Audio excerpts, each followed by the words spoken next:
실제로 이곳에 임재해 계십니다.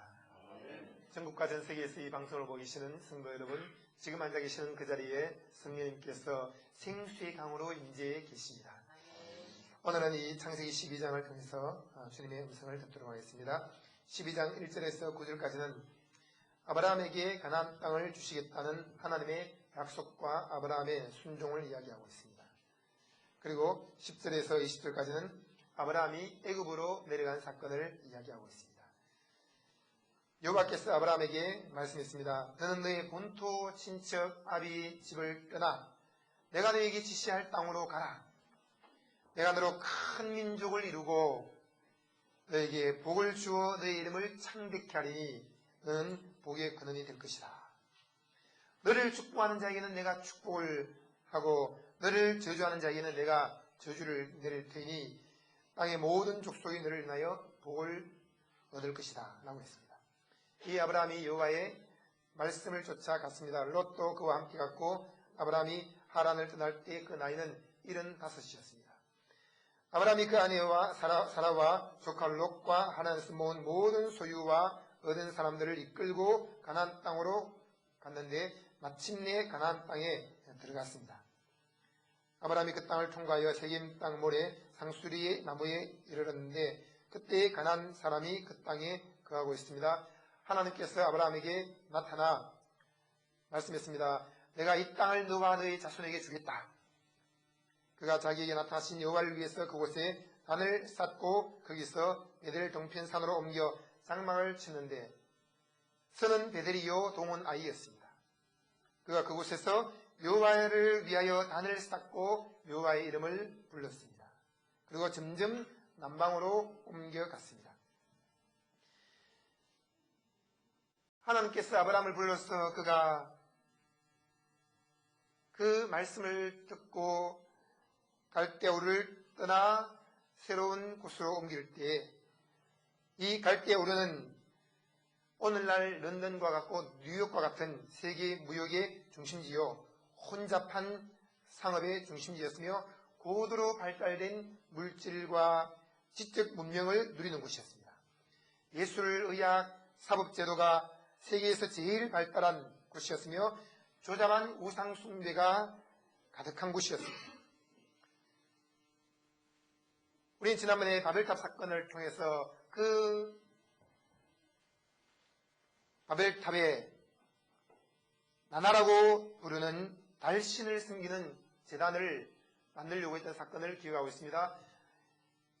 동일하게 이 갈대우르라는 땅도 달신을 섬기는 제단들이 여러 곳에 있었습니다. 그러니 아주 우상을 숭배하는 것이 만연했죠. 여러분, 오늘날 수많은 사람들이 우상을 숭배하고 있습니다. 특히 우리 한국 같은 경우는 죽은 조상에게 제사를 지내고 있습니다. 성경에 말씀하기를 너희가 조상에게 제사를 지내는 것은 귀신에게 절하는 것인 줄을 알지 못하느냐라고 했습니다. 여러분, 우리의 조상들이 죽으면 예수 믿고 죽는 사람은 성령으로 거듭나 하나님의 자녀가 되었기 때문에 그들은 천국으로 들어갑니다. 예수를 믿지 않고 죽는 사람은 지옥으로 들어갑니다. 그리고 그 천국과 지옥은 완전히 동떨어져 있으므로 그 사이에 구덩이 있어서 도저히 건너갈 수 없게 됩니다. 그런 가운데 수많은 사람들은 이 땅에서 조상들이 있다고 생각하며 그 죽은 조상을 향해서 절을 합니다만 여러분, 죽은 조상은 천국과 지옥으로 갈라지는 거예요. 그리고 이 땅에 살아있을 동안에 내 부모를 공경하라고 말씀했으므로 살아있는 동안에 부모님께 순종하고 부모님께 잘해드리고 또 부모님의 염려 근심을 끼쳐드리지 않고 그리스도 안에서 의와 성령 충만과 건강과 부유함과 지혜를 누리면서 행복하게 사는 것이 하나님의 뜻이요 부모님을 기쁘시게 해드리는 방법입니다. 한번 인사하시죠. 살았을 때 부모님께 효도합시다.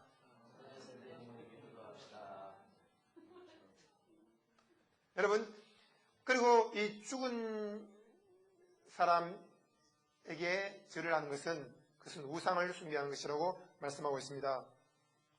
그러면 우리가 귀신을 쫓아내다 보면 나 안 가. 누구냐? 나는 이 아이의 죽은 아버지야. 또는 외삼촌이야. 그런 말 하는데 그것은 그 죽은 친척이나 친구나 가족이 귀신이 된 것이 아니라 그 사람들에게 붙어있던 귀신들이 그 흉내를 내는 거예요. 죽은 사람은 귀신으로 변하는 것이 아니라 반드시 천국으로 지옥으로 들어가는 것입니다. 그랬을 때 수많은 사람들은 그 믿지 않는 사람들에게 붙어있던 그 귀신을 향해서 절을 하고 있다는 것을 기억해야 됩니다. 아이의 흉내를 내기도 하고 외삼촌 흉내를 내기도 하고 합니다만 그것은 그들의 귀신이 아니라 바로 그들에게 붙어있던 귀신이므로 우리는 그 귀신을 숨기거나 사랑하거나 끌어안고 잠을 자면 안 되는 거예요. 그러니 자기 남편이 죽었다고 할 때 그 남편이 귀신된 줄 알고 남편을 내가 어떻게 쫓아낼 수 있나요? 집안에 모셔놓고 같이 살아야지요. 그렇게 말하는 것입니다. 그렇지 않습니다. 여러분, 그 남편은 죽었으면 지옥 간 것이고 예수 믿었으면 천국으로 간 것이고, 그렇지 않고 여러분 바로 이 귀신들은 무엇입니까? 믿지 않을 때 불순종의 영으로 그들을 다스렸던 사탄의 졸개인 것입니다. 그러므로 귀신은 우리가 강력하게 저주하고 쫓아내야 됩니다. 지방에서 한 분이 전화 왔습니다. 목사님, 제가 목회를 하고도 불구하고 우리 부모님이 예수 안 믿고 죽었습니다. 그리고 제가 지난밤에 꿈을 꿨는데 그 부모님 계시는 그 안방에 아버지 귀신이 있는 것을 보았습니다. 그리고 너무너무 두려웠습니다. 어떻게 해야 됩니까? 믿지 않고 죽었기 때문에 귀신된 것 아닙니까? 라고 하는 것이었습니다. 아유, 크게 오해를 하고 계십니다. 믿지 않고 죽었으면 이미 지옥으로 간 것이고 믿었으면 천국으로 간 것입니다. 그리고 그 방에 있는 귀신은 실제가 아닙니다. 속인 것입니다. 꿈을 꿨는데 방에 탁 자리를 들고 앉아있던데요. 어떻게 해야 됩니까? 무서워서 그 방에 들어갈 수가 없어요. 제가 이야기했습니다. 성도님, 그 방 안에는 귀신이 있는 것이 아니라 예수님이 계십니다. 너는 범사에 귀신을 인정하라고 하지 않고 범사에 여호와를 인정하라. 그리하면 그 안에 길을 지도하시라고 했습니다. 여러분, 하나님이 우리의 발등에 불빛으로 임재해 계시면서 우리의 발걸음을 인도하고 계시고, 지금 이제 50년 이후로부터는 하나님이 발등에 계신 것이 아니라 우리 속에 들어와 계십니다. 우리 속에 빛 대신 예수 그리스도가 충만히 들어와 계시므로 우리가 간 곳마다 빛이 그 안에 거하고 있는 것이에요. 여러분, 거실에 있으면 그 거실에 빛이 가득합니다. 안방에 들어가면 안방에 빛이 가득합니다. 어떤 사람은 화장실 들어가는 거 두려워요. 그냥 변기에서 손이 쑥 나와서 나를 끌어내리는 거 어떻게 하나요? 그런 생각을 하고 차 안에 타고 있는 것도 두려워요. 차가 뒤집어지지 않을까요? 그렇게 생각합니다.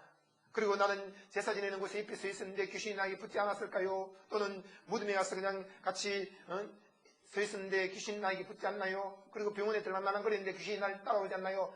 너는 범사에 귀신을 인정하지 말고 범사에 예수 그리스도를 인정하라. 빛 대신 예수 그리스도가 우리 안에 충만히 들어와 계시고 우리를 덮고 계심으로 악한 자가 저를 만지지도 못합니다.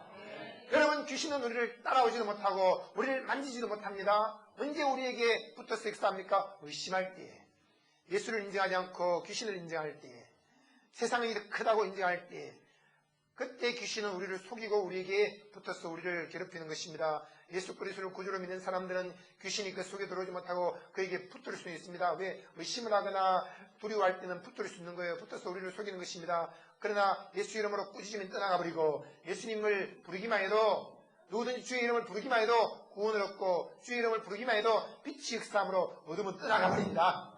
여러분 속에 빛 대신 예수님이 가득히 계십니다. 어둠은 떠나갔습니다. 아이가 놀이터에서 뛰어놀다 왔는데 들어와서 막 울어요. 귀신 붙은 거 아닌가요? 그런 생각하지 마십시오. 직장에서 믿지 않는 사람들 만나서 그냥 유흥가에 가서 술자리에 앉았는데요. 술은 안 마셨지만 거기 분위기가 너무 악해서 제가 나오니까 괜히 두려워지고 답답해져요. 어떻게 됐나요? 그런 걱정하지 마세요.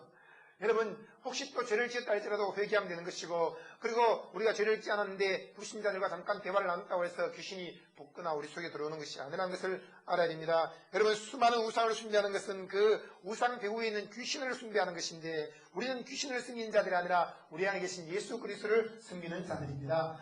예수 그리스도는 하늘과 땅의 모든 권세를 가지고 우리 안에 들어와 계십니다. 볼지어다 내가 세상 끝날까지 너희와 항상 함께 있으리라. 참빛 곧 세상에 와서 비치는 빛이 있으나니 이 빛이 바로 예수 그리스도입니다. 자기 땅에 왔으면 자기 백성이 영접지 않았다고 했습니다. 그러나 우리는 그 빛을 영접했습니다. 이 빛은 태양을 만든 빛이에요. 태양을 만든 빛. 태양보다 더 큰 빛이고 태양보다 더 강렬하게 비치는 빛이고 태양보다 더 환한 빛이요 태양보다 더 뜨거운 빛이 우리 속에 들어와 있기 때문에 여러분 난로에 불이 타올라서 난로가 벌겋게 따라올랐는데 거기에 똥파리가 안 올릴 수 있습니까? 마찬가지입니다. 우리 속에 그리스도가 들어와 계시면은 불이 벌겋게 따라오른 난로와 같습니다. 똥파리 같은 바알세불 그 사탄이나 귀신들의 쫄개들은 우리에게 붙지를 못하는 거예요. 우리는 그들과 상관이 없습니다. 그들은 바퀴벌레와 같고 개미와 같습니다. 어린 아이가 그냥 발로 밟아 짓뭉개고 손톱으로 눌러버리면 되는 그런 벼룩과 같은 것입니다. 우리 안에 계신 그리스도는 세상에 있는 이보다 더 크십니다. 너희 안에 계신 이가 세상에 있는 이보다 더 크심이니라. 저 예배 시간에 졸았는데 우리는 뭐 좋은 사람 없습니다만 졸았는데요. 그러니까 잠귀신이 그냥 우리를 괴롭히는 거 아닌가요? 잠마귀가 그냥 나 누르고 있는 거 아닌가요? 아닙니다. 여러분 사랑하는 자에게 주님이 잠을 주신다고 했습니다. 그러나 말씀 들을 때는 깨어서 들으십시오. 잠은 집에서 주무시고 토요일 날 되면 좀 일찍 들어와서 푹 주무시고 그리고 주일 날에는 여러분 최상의 컨디션을 가지고 하나님 말씀에 귀를 기울여야 돼요. 근데 그 잠깐 졸았다고 해서 잠귀신 들었어 잠마귀가 기사는 거야 그러면서 교회 안에서 그냥 사탄을 인정하고 귀신을 인정하면 그러면 여러분 때로는 목사님들도 졸 때가 있는데요. 그렇지 않습니까? 그러니 그렇게 말할 것이 아니라 얼마나 참 교회 와서 마음이 평안하고 긴장이 다 풀렸으면 저렇게 졸까 그렇게 생각하면서 그를 두드려서 깨워주면 되는 것이에요. 여러분 우리 안에 잠을 자든지 졸든지 밥을 먹든지 놀이터 갔든지 윤곽을 지나가면서 산책을 했든지 상관없이 여러분 우리가 절 안에 들어가서 그 안에서 산책을 했다 할지라도 그 귀신들이 우리에게 붙지 못하고 우리 안에 계신 빛 대신 예수님을 통하여 그 절이 무너지는 것을 믿으십시오. 너희 안에 계신 이가 세상에 있는 이보다 더 크다고 할 때는 그냥 비슷하게 비교해서 조금 더 크다 그런 의미가 아닙니다. 우리 안에 계신 그리스도는 하늘과 땅의 모든 권세를 가지신 분이고 우주를 창조하신 만물의 근원되시며 만물을 붙들고 계신 분이시고 모든 해와 달과 별들을 다 붙들고 계시는 분으로서 크신 분입니다. 그리고 모든 세상과 정사와 권세와 이 어둠의 주관자들까지 전부 다 붙들고 계시는 우주 만물의 주권자이심을 말씀하고 있으며 그분은 태산같이 크신 분이고 세상에 있는 사탄이나 귀신들은 티끌만큼 작고 벼룩과 같이 작은 것들입니다. 주님께서 말씀하기를 내가 너에게 뱀과 전갈을 밟으며 원수의 모든 능력을 제어할 권세를 주었으니 너희를 해할 자가 결단코 없으리라. 할렐루야. 그러므로 우리는 그런 벼룩 같고 바퀴와 같고 바퀴벌레와 같고 그리고 수많은 그런 지렁이와 같은 그런 사탄과 귀신을 섬기는 자가 되지 말고 살아계신 하나님을 섬기는 삶을 살아야 됩니다. 우상 앞에 절하지 말아야 됩니다. 해와 달과 돌멩이와 온갖 그림을 그려놓고 또 나무를 깎아놓고 거기에 절하는 것은 귀신에게 절하는 것이므로 하나님께서 싫어하십니다. 하나님은 오직 살아계시고 참되신 우주 만물의 창조자 하나님만 엎드려 절을 하고 그분만을 섬기라고 말씀을 하고 있습니다. 그리고 그런 문화적인 환경에서도 주님은 벗어나기를 원하고 계십니다. 여러분 이 주일날 우리는 설보다 더 중요한 것은 주일이에요. 그러므로 우상 숨기는 곳에 가서 거기에서 서로 어울리면서 사람을 기쁘게 할 것이 아니라 지금도 전국과 전 세계로 지금 우리 교회 식구들이 흩어졌습니다. 그러나 그들이 가는 것을 저는 기뻐합니다. 왜냐? 그곳에 가서 또 모아놓고 복음 전하는 거예요.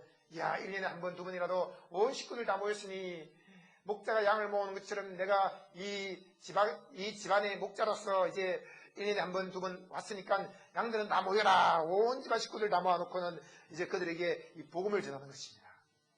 예수 믿기 이전에는 죄인이요, 목마른 자요, 병든 자요, 가난한 자요, 어리석은 자지만 예수를 영접하는 그 순간부터 완전히 새로운 피조물이 되어서 의인이 되고 성령이 충만해지고 건강해지고 부유해지고 지혜로워집니다. 여러분 예수를 구주로 영접하십시오 하면서 10분 동안 복음을 전해도 그 식구들이 예수를 믿게 되고 구원받는 것입니다. 그러므로 이런 향을 찾는다는 의미에서는 우리가 이 교회에 모여서 예배하는 것보다도 전 세계로 뻗어가서 전도 집회를 열고 그들에게 복음을 전하는 것도 중요한 거예요.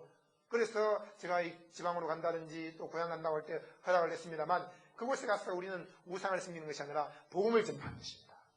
복음을 전파해서 그들이 주님께로 돌아올 수 있는 기회를 주는 것입니다. 여러분 지금도 전국과 전 세계에서 복음을 전파하고 계시는 우리 목자교회 성도 여러분 그곳에서 힘있게 예수 그리스도 복음을 외치시기를 주님의 이름으로 축원합니다. 여러분 또 이제 오늘 오후에 또 내일 또 이제 고향으로 집으로 가시는 분들이 있습니다. 거기에서 우리는 귀신 두려워할 것 전혀 없습니다. 예수 믿지 않은 수많은 불신자들을 그들을 두려워할 필요가 없습니다. 그리고 형님이고 또 뭐 할아버지고 상관하지 말고 내가 복음을 받아들였으면 내가 복의 근원이야. 내가 하나님께서 이 가정의 목자로 세워주신 거야. 그리고는 다 모아놓고는 그들에게 복음을 전해요. 그런데 그냥 오랜만에 고향에 내려갔는데 큰아버지가 부릅니다. 우리 예배 한번 드리자. 내가 그래도 장로인데 이렇게 모였을 때 예배 한번 드려야 되지 않겠냐 하니까 아유 멀리 또 예배 드려요. 주일날 예배 드리는데 오늘 또 예배 드리고 왔는데요. 그러면서 예배 드리지 말아요. 귀찮아요. 그러면서 방관하거나 뒤로 물러서거나 그리고 소극적인 자세를 취하는 것. 그것은 이 목자로서의 역할, 복의 근원으로서의 역할, 믿음의 조상으로서의 역할이 아닌 것입니다. 오히려 큰아버지나 또 형님이나 또 부모님이나 그분들이 예배드리자고 말하지 않더라도 내가 나이가 어리지만 그런 거 상관없이 내가 목사는 아니지만 그런 거 상관없이 주님께서 복음을 깨닫게 했으면 나에게 복의 근원으로 삼았다는 것을 믿고 다 모여라 하고는 그들에게 복음을 전해야 됩니다. 여러분 참된 목자는 흩어진 양들을 모으는 것입니다. 여러분 주님께서 각기 집안의 목자로 세우셨으므로 흩어진 가족들을 다 모아놓고 가정 예배를 드리면서 그들에게 복음을 전하시기 바랍니다.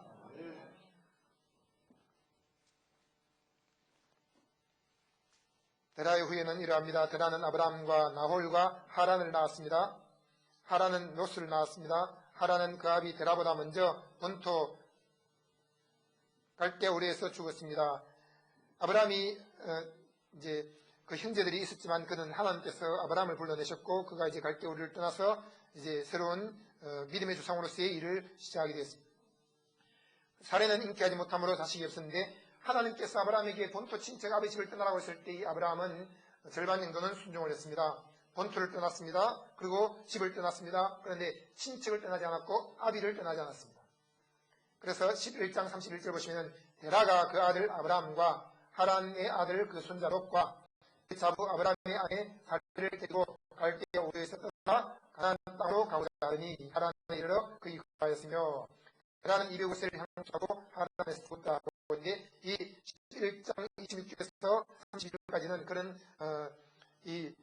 경건한 조상들에 대해서 기록을 하면서 어떤 계보를 이야기하는데 거기에서 벌써 이제 데라가 갈대아우르를 떠났다고 했어요.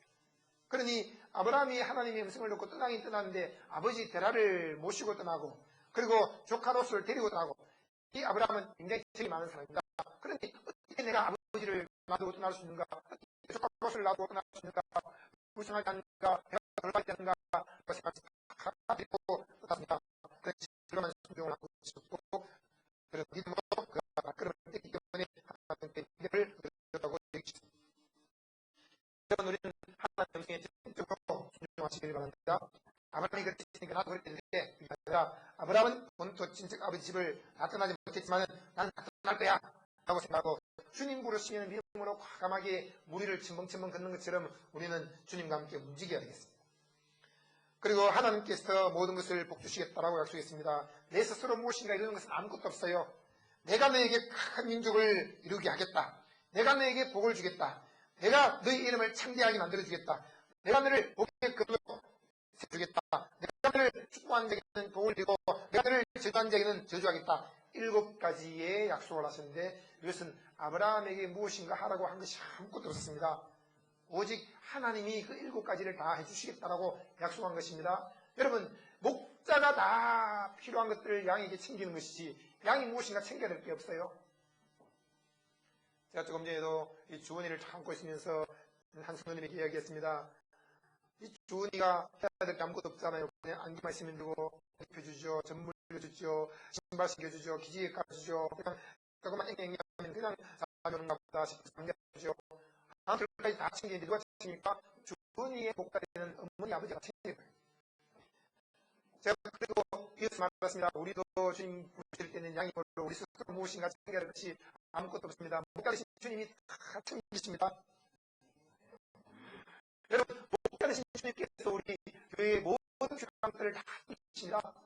제가 한번 주님 이렇게 드렸는데 주님 그것도 필요한데 주님 그것도 필요한데 이것도 우리를 들고 하는 순간에 주님이 탁 한 것입니다. 그런 건 다 할 줄 알고 있어 왔지만 여러분 우리에게 있어야 할 줄을 주님은 다 알고 계십니다. 무엇이든지 여러분 필요한 것이 있습니까? 주님은 다 있어야 할 줄을 알고 계십니다. 그럼 주님 챙겨주십니까? 주십니까? 어쨌든 주님은 다 챙겨주시면 됩니다. 만약에 밀려서 수술을 해야 된다. 수술까지도 다 챙기시는 분이다. 그러면 주님 말씀하기를 주님이시오 수술은 몇 백은 몇천 원 아깝지 않습니까? 그게 아까운 게 아니라 너의 마음이 강해져야 된다. 너가 더 나를 의지해야 된다. 결코는 망하지 않고 결코는 실패하지 않고 결코는 못나지 않고 결코는 뒤로 물러가지 않다.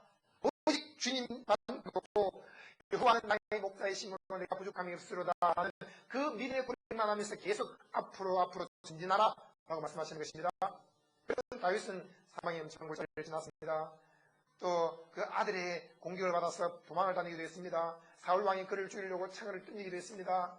수많은 전쟁의 위협이 있었고 그는 많은 환란을 겪었습니다. 그런데도 늘 노래 부른 것이 무엇입니까? 여호와는 내 목자시니 내가 부족함이 없으리라 말하겠습니다. 여호와는 나의 목자시니 내가 부족함이 없으리로다. 여러분, 부모님이 나의 목자가 아니에요. 친구가 나의 목자가 아니고 사람이 나의 목자입니다. 인생과 방백을 의지하지 말고 하나님이 나의 목자인 것을 믿고 하나님만 전적으로 의지하면서 그분이 하나의 셀까지 다 챙기신다는 것을 여러분 신뢰하시기 바랍니다. 공중에 나는 새를 보아라. 그가 먹을 것도 하나님은 다 챙기지 않냐. 빈백합을 보아라. 그가 입을 것도 하나님 다 챙기지 않냐. 하물며 너희일까보나 너희가 얼마나 더 중요냐. 그런 결혼 문제 때문에 진로 문제 때문에 또 여러 가지 생활에서 필요한 것들 때문에 고민하고 있습니까? 하나님은 이 모든 것이 너희에게 있어야 할 줄을 아시는다. 집 나간 아들이 돌아오기를 원합니까? 집 나간 아내가 돌아오기를 원합니까? 또 집 나간 부모님이 돌아오기를 원합니까? 무엇이든지 내가 원하는 것이 있습니까? 주님은 이미 있어야 할 줄을 다 아시는다. 그러면 우리가 하나님께 기도할 때 불평과 원망하는 기도를 할 것이 아니라 이미 받았다고 믿고 감사한 마음으로 기도해야 됩니다.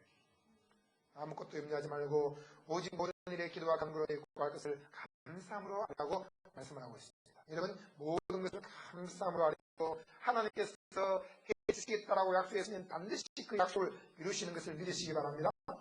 하나님께서 아브라함에게 7가지 복을 주겠다라고 약속을 했습니다. 정말 빈틈이 없는 완벽한 복을 준다라고 약속을 했을 때에 하나님은 그 입에서 내뱉은 말을 하나도 땅에 떨어지지 않게 하셨고 다 때가 되면 돌아와서 그 말씀이 성취된 것입니다. 그리고 하나님은 아브라함을 복의 근원으로 불렀습니다. 이 7가지 약속 중에서 가장 핵심적인 것은 바로 내가 너를 복의 근원으로 삼았다는 말씀입니다. 여러분, 하나님은 모든 인간들 앞에서 아브라함이 존귀케 될 것을 약속을 했습니다. 아브라함은 야고보서 2장 23절에 하나님의 친구라고 부름받았다고 했습니다. 그는 하나님의 친구였습니다. 그리고 또 시편 105편 5절 6절에 여호와의 종이라는 기록이 나와 있습니다. 아브라함은 여호와의 종으로서 하나님을 섬긴 사람입니다. 그리고 창세기 17장 4절 5절에는 열국이 아비라고 칭함받았습니다. 믿음의 창이 되었고 열국이 아비로서 수많은 자손들을 얻게 했습니다. 그리고 마태복음 1장 1절에는 그리스도의 조상으로 기록되어 있습니다. 그는 가장 영광스러운 메시아가 오는 길을 연 사람이었습니다. 여러분, 하나님은 아브라함에게 모든 인간들 앞에서 너를 존귀케 만들어주겠다라고 약속을 했습니다. 하나님께서 우리 모든 성도님들 한 분 한 분을 가정과 직장과 사회와 나라와 민족과 전 세계 가운데 존귀케 하신다는 것을 믿으시기 바랍니다. 한 번 더 인사하시죠. 당신은 존귀한 자입니다.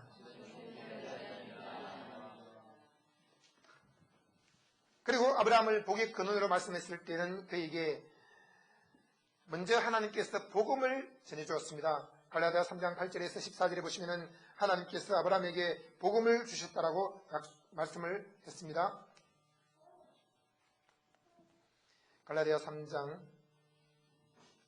8절에 또 하나님이 이방을 믿음으로 말미암아 의로 정하실 것을 성경이 미리 알고 먼저 아브라함에게 복음을 전하되. 여러분, 하나님께서 그 아브라함에게 먼저 복음을 전했다고 했습니다. 아브라함이 복음을 받은 사람이에요. 복음을 받고 그 복음을 주위 모든 식구들에게 전파한 사람이었으며 그리고 이방인들에게까지 그 복음이 전달되도록 한 사람이 아브라함이었습니다. 그러므로 믿음으로 말미암은 자는 믿음이 있는 아브라함과 함께 복을 받느니라. 이 복이라는 것은 행복을 이야기합니다. 무릇 율법 행위에 속한 자들은 저주 아래 있나니 기록된 바 누구든지 율법책에 기록된 대로 온갖 일을 항상 행하지 아니하는 자는 저주 아래 있는 자라 하였습니다. 또 하나님 앞에서 아무나 율법으로 말미암아 의롭게 되지 못할 것이 분명하니 이는 의인이 믿음으로 살리라 하였습니다.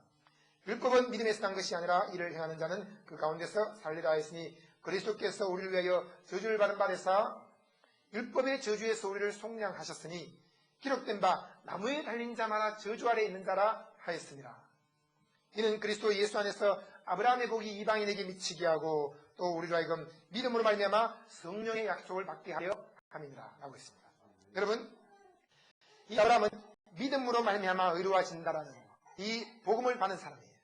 여러분들도 복음을 받았습니까?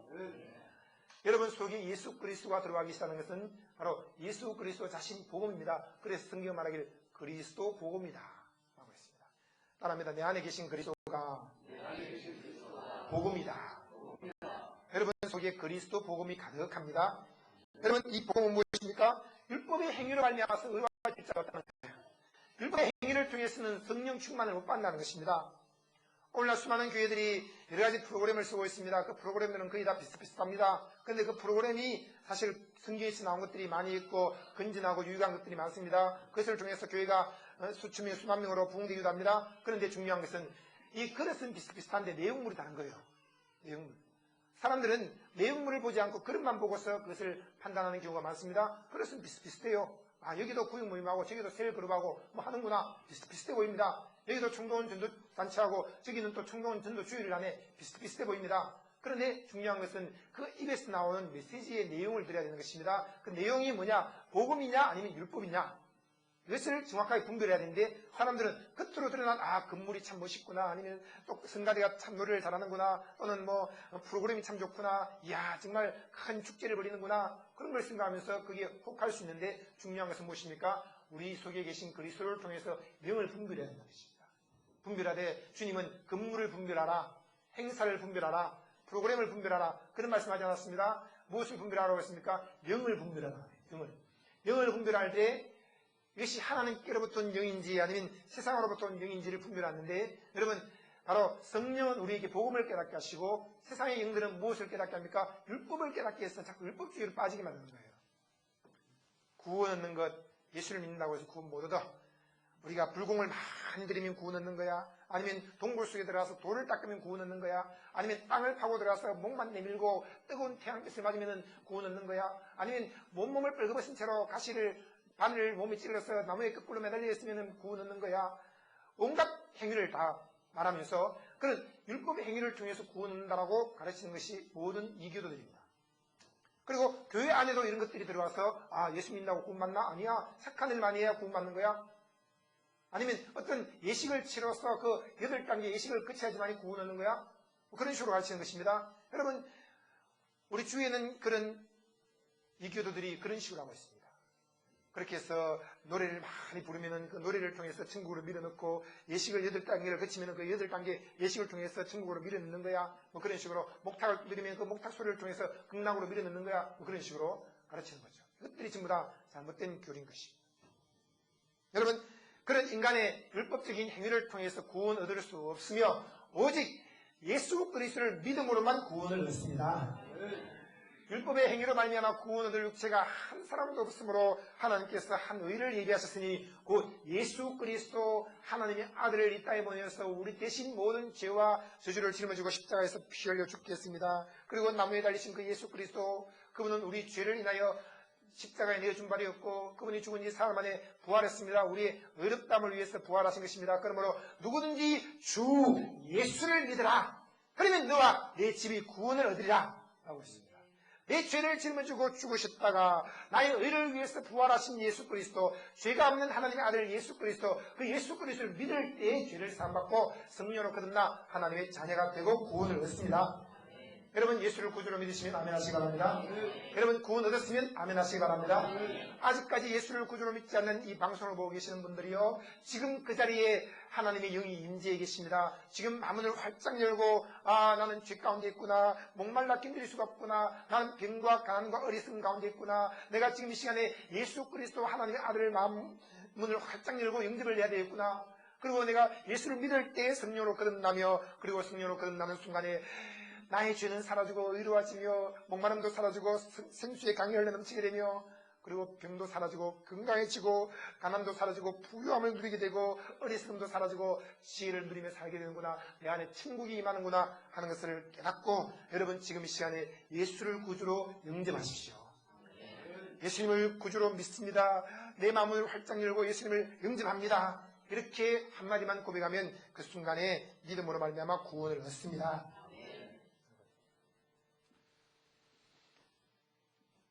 이런 율법의 행위로 말미암아 의로워질 사람이 없습니다. 율법의 행위로 말미암아 성령 충만도 얻을 수 없습니다. 저는 어제 아이들과 함께 공원을 산책했습니다. 그러면서 아이에게 사탕도 사주고 자전거도 태워주고 그리고 팔짱을 끼고 공원을 걸으면서 아이에게 이야기를 해줬어요. 예은아 재밌는 이야기 줄게. 뭔데 엄마? 아빠. 그래서 제가 노아 이야기를 참 재밌게 이야기해 줬습니다. 하나님이 노아를 불러서 그렇게 방주를 만들라고 했고 아주 신나게 이야기를 쭉 해주면서 그리고 우리도 이 노아처럼 살아야 된단다 라고 말하면서 마지막에 이야기했습니다. 노아는 의인이었고 하나님의 은혜를 입은 자였어. 그리고 노아가 의인이었는데 어떻게 해서 의인이 됐는지 아니? 하니까 그런 것이. 그래서 제가 물었어요. 우리가 의인이 되는 길이 있는데 그것이 무엇인지 아니? 하니까 알지. 착한 일 많이 한다고 의로워질 수 있을까? 아니야 아빠. 착한 일 많이 한다고 해서 의로워지는 것 아니야. 의인 되는 거 아니야. 그럼 어떻게 하면 의인 되니? 하니까 아빠 나 그거 알아. 하나님을 믿으면 의인이 돼. 아브라함이 하나님을 믿음에 의롭다고 칭함받았습니다. 제가 칭찬에 참 잘했다. 하나님을 믿음으로 의인 되는 건 맞아. 너도 하나님 믿고 있으니까 의인이지. 아빠도 하나님 믿고 있으니까 의인이야. 맞아 아빠. 그리고 너가 노아처럼 또 목자로 하나님 세우셨으니까 수많은 아이들을 모아서 그들도 복음을 전하고 그들도 이 믿음으로 의로워질 수 있도록 도와줘야 된단다 하니까 아빠 알았어. 여러분 우리의 자녀들에게 이 믿음의 법을 가르치시기를 바랍니다. 여러분 그리고 그리스도 안에 있는 우리의 자녀들은 다 믿음으로 말미암아 의롭다함을 얻은 것을 믿고 아이들에게 이 죄인아 이 죄의 값을 치러야 될 놈아 그런 말 하지 말고 너는 의인이란다. 이 의인아 그렇게 말하면서 아이를 격려하시길 바랍니다. 지금 우리 성도님들 한 분 다 아기를 껴안고 있습니다. 이렇게 한번 해보세요. 이렇게. 저를 따라서 해보세요. 아기를 다 껴안고 있습니다. 그러면 자 머리를 쓰다듬습니다. 따라서 하세요. 이 의인아. 따라서 하세요. 이 성령 충만한 놈아. 이 건강한 놈아. 이 재벌아. 이 천재야. 야, 내 속에 천국이 있단다. 내 안에 예수님이 살아계신단다. 할렐루야.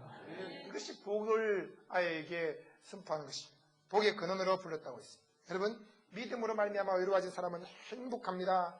로마서 4장에 말씀하기를 아브라함이 믿음으로 말미암아 의로워졌으니 그가 이 믿음으로 의로워졌으므로 행복한 자가 되었다. 그래서 뭔가 해야 될 것 없다는 거예요.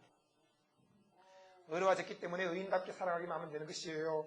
여러분 성령 충만도 마찬가지입니다. 그리스도께서 우리를 위해서 저주를 받은 바 되셨으므로 율법의 저주에서 우리를 속량했습니다. 나무에 달린 자마다 저주 아래 있는 자라고 했습니다. 우리 대신 예수님이 저주를 다 받았습니다.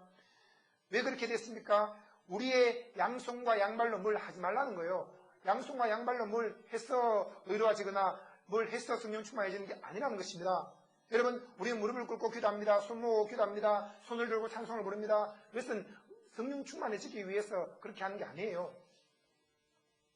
이미 믿음으로 말미암아 의로워졌고 성령 충만해졌기 때문에 하나님 앞에서 항복합니다 하고 손을 드는 것이고 하나님께 순종하겠습니다 하고 무릎을 꿇는 것이고 그렇게 해서 우리가 경건의 모양을 갖춰서 기도하는 것이지 무릎을 꿇고 방언으로 세시한 기도에만 성령 충만해지는 게 아니라는 것입니다. 여러분 이해되십니까? 예수님이 양손과 양발에 못이 박힌 것은 너의 양손과 양발로 무엇을 행함으로 말미암아 뛰어다니거나 뭔가 손을 끌거나 뭔가 많은 노력을 함으로 말미암아 의로워지거나 성령 충만해지는 것이 아니다. 그렇게는 절대로 될 수 없다. 그러므로 예수 그리스도가 양손과 양발에 너희 대신 못 박혀버렸다. 너희는 무엇인가 스스로 하려고 하지 말아라. 이것입니다. 그리고 우리에게 뭘 줬습니까? 이는 그리스도 예수 안에서 아브라함의 복이 이방인에게 미치게 하고 이것은 믿음으로 말미암아 의로워진다는 복입니다. 그리고 또 우리로 하여금 믿음으로 말미암아 성령의 약속을 받게 하려 함이라고 했습니다.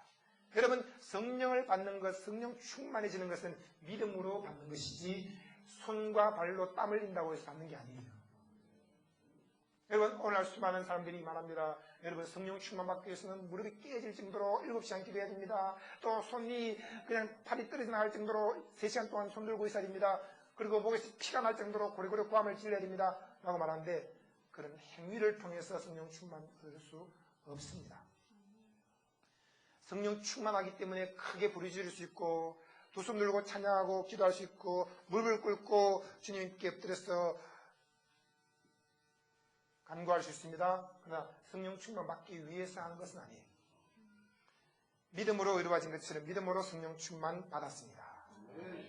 고린도전서 3장 16절에 말씀하기를 너희가 하나님의 성전인 것과 하나님의 성령이 너희 안에 계시는 줄을 너희가 알지 못하냐? 우리는 예수 믿는 순간에 하나님의 성전으로 바뀌었습니다. 귀신은 쫓겨나갔고 어둠의 영들도 쫓겨나갔고 너희가 이제는 어둠이더니 이제는 주 안에서 빛이라 빛의 자녀들처럼 행하라고 말씀하고 있습니다. 우리 안에 빛이 들어왔으니 우리는 이제 빛을 모신 하나님의 성전이 되었습니다. 여러분 참 아름답습니다. 참 경건합니다. 참 매력적이고 거룩합니다. 참 화려합니다. 왜 그럴까요? 하나님의 성전이 되었기 때문입니다.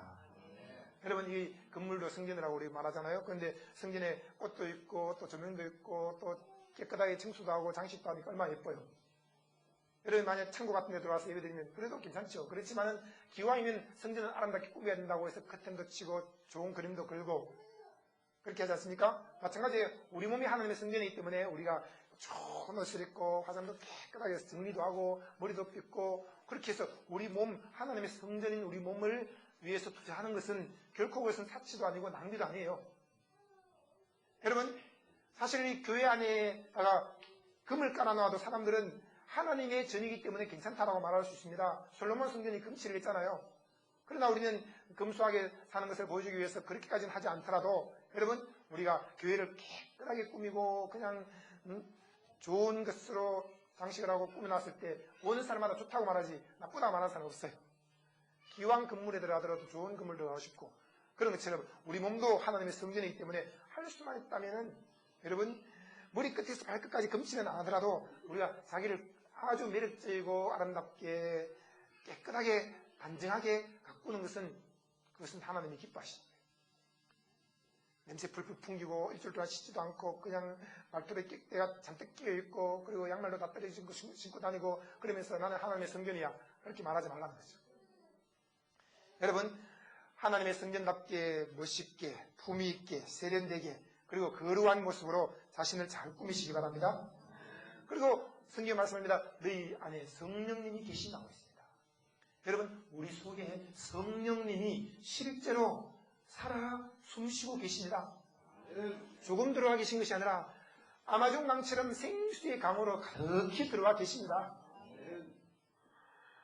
이 사실을 인정하면 저절로 담배 끊게 되고 저절로 술 끊게 되고 저절로 음란한 것 버리게 되고 저절로 더러운 말 안 하게 되는 거예요. 여러분 성령님 조금밖에 안 계셔라고 생각하면서 어떻게 담배 끊지 하니까 안 되는 거예요. 담배를 자꾸 인정하니까 내가 아직까지 습관이 남아있어서 담배를 피운다 할지라도 담배를 인정하지 말고 성령님을 인정하십시오. 성령님이 내 안에 가득히 계셔 나를 듣고 계셔 내 머리 끝에서 발까지 내 손가락에도 성령님의 기름 부음이 흐르고 있어. 그렇게 말하면 담배 끊는 건 저절로 되네. 저절로.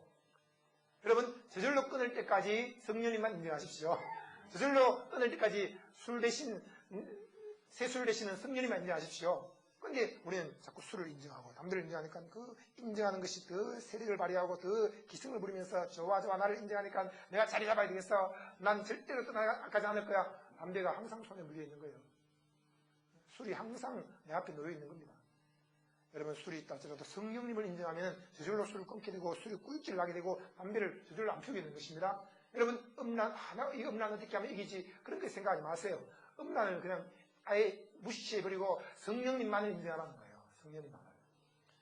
여러분 길을 갈 때나 또 친구들 만났을 때나 컴퓨터 앞에 앉았을 때나 또 책을 읽을 때나 늘 성령님만을 인정하십시오. 그러면 다른 것들은 다 저절로 다 떨어져 나가게 되겠어요. 왜냐 생수의 강이 흘러넘치게 되면 세상적인 것들은 저절로 다 내려가 버리는 것입니다. 여러분 속에 생수의 강이 흐르고 있습니다. 예수님께서 명절 끝나고 큰 날에 서서 외쳤습니다. 누구든지 목마르거든 내게로 와서 마시라. 나를 믿는 자는 성경의 이름과 같이 그 배에서 생수의 강이 흘러나리라 하시니 이는 저를 믿는 자의 받을 성령을 가리켜 말씀하신 것이라. 여러분 아브라함의 이 행복은 무엇입니까? 믿음으로 이루어졌다는 거예요. 믿음으로 생수의 강이 흘러넘치고 있다는 것입니다. 이런 아브라함의 복이 믿음으로 말미암아 우리에게 임한 것을 확실히 믿으시기 바랍니다. 여러분 믿음으로 이루어졌습니다.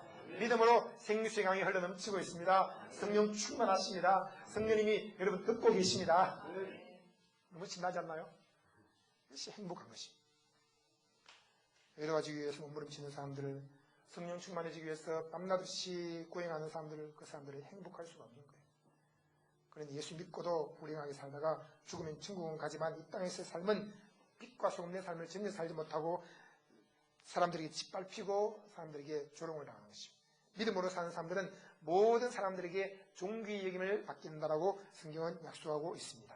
그리고 믿음으로 말미암아 병 고침 받고 믿음으로 건강해집니다. 믿음으로 말미암아 또 물질적인 축복도 받아 누립니다. 믿음으로 말미암아 지혜의 문이 활짝 열려서 모든 일을 잘 행할 수 있게 되어집니다. 여러분 아브라함은 한 번도 아팠다는 적이 없어요. 여러분 그가 아기 낳을 기한이 지났으므로 아기를 못 낳게 된 것이 있지만 그 이후로도 아브라함이 병이 들은 적은 없습니다. 늙기는 늙었지만 병든 적은 없어요. 여러분 믿음으로 살면 병이 우리의 몸에 알을 못 붙입니다. 머리 끝에서 발까지 건강을 누리며 살게 됩니다. 여러분 따라서 하시기 바랍니다. 나는 완벽한 건강을 가졌어. 믿습니까? 예수님께서 첫째에 맞음으로 우리의 모든 질병을 다 짊어지셨으므로 그분이 나무에 달리실 때 우리의 암도 가져갔고 함께 매달렸습니다. 그분이 나무에 매달릴 때 우리의 기침이나 가래나 또 충농증도 다 그 나무에 가져갔습니다. 여러분 나무에 매달리신 예수님 그